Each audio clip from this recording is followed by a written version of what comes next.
La Sûreté du Québec recherche activement le directeur de la Caisse populaire de Sherbrooke-Est, M. Charles Marion, qui a été kidnappé dans la nuit de samedi à dimanche à sa maison de Stoke, à une vingtaine de milles au nord-est de Sherbrooke. Les ravisseurs ont fixé la rançon à $1 million. Ils vont-tu le tuer? Ils vont-tu le mutiler juste pour prouver leur sérieux?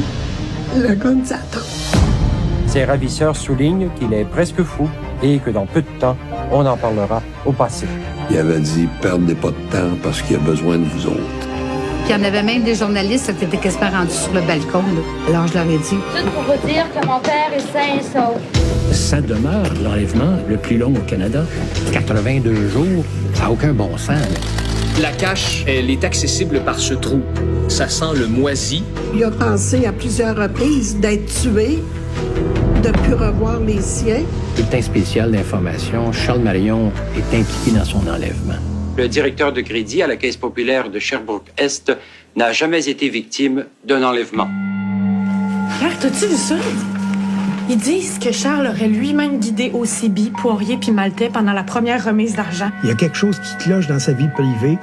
Monsieur Marion, est-ce que vous les connaissez, vos ravisseurs? Je te jure que je les connais pas. Ça veut dire quoi, ou juste là, ça, qu'ils ont cru que Charles mentit? Ou... J'ai rarement vu une enquête aussi mal faite que dans l'affaire Charles Marion. Un vieil homme disait partout que son voisin était un voleur. Par conséquent, le jeune homme fut arrêté. Quelques jours après, on démontrait son innocence.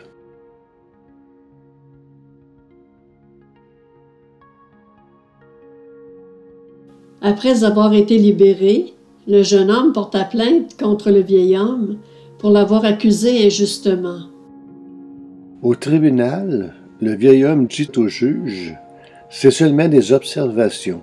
Je n'ai rien fait de mal à personne. » Avant de prononcer une sentence sur le cas, le juge dit au vieil homme « Écrivez toutes les choses que vous avez dites sur ce jeune homme sur un bout de papier. »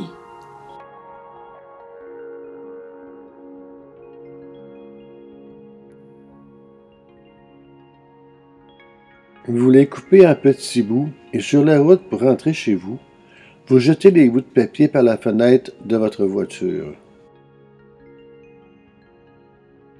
Demain, revenez ici pour écouter la sentence. Le jour suivant, le juge dit au vieil homme «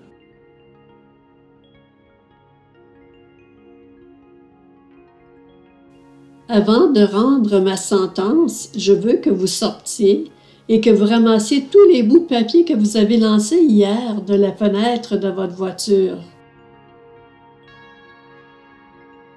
Le vieil homme dit « Je ne peux pas le faire. Le vent les a emportés partout et je ne sais pas où les trouver. »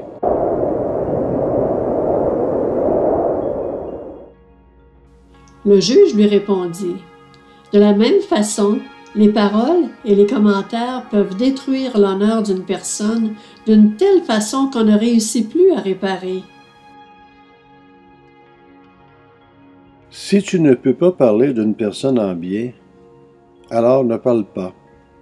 Tu es entièrement responsable de ce qui sort de ta bouche. Les rumeurs sont pires que les voleurs, parce qu'elles volent la dignité, l'honneur, la réputation et la crédibilité d'une autre personne. Et ce sera difficile à racheter. Car Jésus a été immolé et Jésus a racheté pour Dieu par son sang des hommes de toute tribu, de toute langue, de tout peuple et de toute nation. Apocalypse, chapitre 5, verset 9. Si tu veux être racheté, il faut que tu te repentes, que tu demandes pardon à Dieu et que tu l'acceptes comme ton sauveur et maître. Du Québec recherche activement le directeur de la Caisse populaire de Sherbrooke-Est, M. Charles Marion, qui a été